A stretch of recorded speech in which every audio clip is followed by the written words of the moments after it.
மரியாதைக்குரிய மறைந்த வணிகருடைய அடையாளமாகவும் வணிகர் சங்கத்திற்கு தலைவராகவும், அது மட்டுமல்ல தமிழகம் முழுவதும் வணிகர்களுக்கு ஒரு இடர்பாடுகள் என்று சொன்னால், ஒரு பிரச்சனைகள் என்று சொன்னால் 24 மணி நேரம், அது இரவு பகல் நடுப்பகல் என்றெல்லாம் கணக்கு கிடையாது. எந்த வேளையில் அவர் தொலைபேசி அழைத்தால் யார் என்று கேட்பதில்லை. வணிகர்கள் பிரச்சனை என்று சொன்னால் ஓடோடி வரக்கூடியவர் தான் மரியாதைக்குரிய தலைவர் வெள்ளையன் அவர்கள். அவருடைய மறைவு இன்று தமிழகம் முழுவதும் உள்ள லட்ச வணிக குடும்பத்திற்கு பேர் அதிர்ச்சி தந்திருக்கிறார். அவருடைய செய்கின்ற பணிகளை நாம் எடுத்து பார்க்க வேண்டும் என்று சொன்னால் எண்ணில் அடங்காது. தமிழ்நாடு வணிக சங்க பேரவைக்கு முன்பு பேரவையாக இருந்த காலத்திலும், சென்னை புறநகர் காலத்தில் நாங்கள் 1983 மரியாதைக்குரிய முன்னாள் முதலமைச்சர் எம்ஜிஆர் காலத்தில் நுழைவரி ஏற்பட்ட பொழுது போராட்டக்குழு தலைவராக மரியாதைக்குரிய வெள்ளையன் அவர்களை நாங்கள் அழைத்து வருகிறோம். அந்த வேளையிலே அமைப்பாளராக இருந்த அப்பாத்துரை அவர்கள் தலைவராக செயல்பட்டு கொண்டிருந்தார்கள்.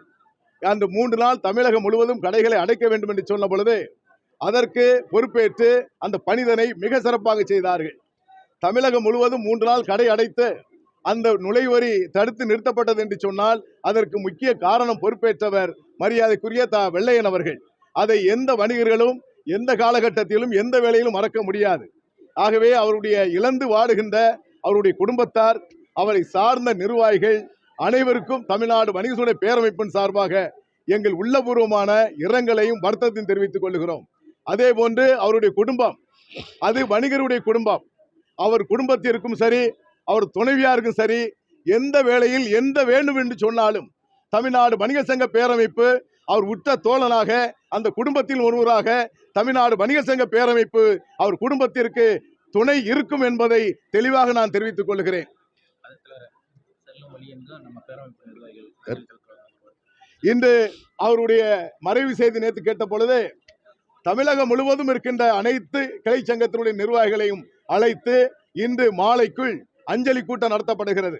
அதே போன்று நாளை சொந்த மாவட்டமான தூத்துக்குடி மாவட்டத்திலே அவருடைய அடக்கம் செய்யப்படுகிறது.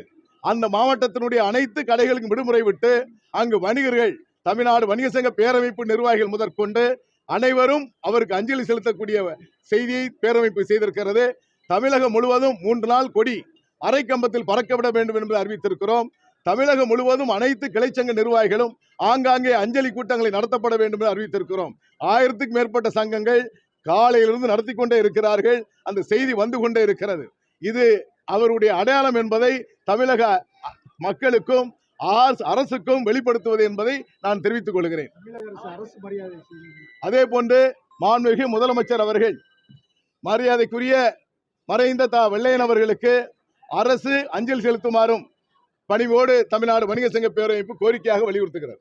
அவருடைய வாழ்ந்த பகுதி பெரம்பூர் பகுதி என்பது அவருடைய அடையாளம். இந்த சாலை என்பது அவர் தினசரி பயன்படுத்துகின்ற சாலை. அவருடைய பெயரை எப்படி சூட்ட வேண்டுமோ, அதற்கு அரசிடத்தில் எப்படி முறையிட வேண்டுமோ அதை தமிழ்நாடு வணிக சங்க பேரமைப்பு எடுத்து செல்லும் என்பதை நான் உறுதியோடு தெரிவித்துக் கொள்கிறேன்.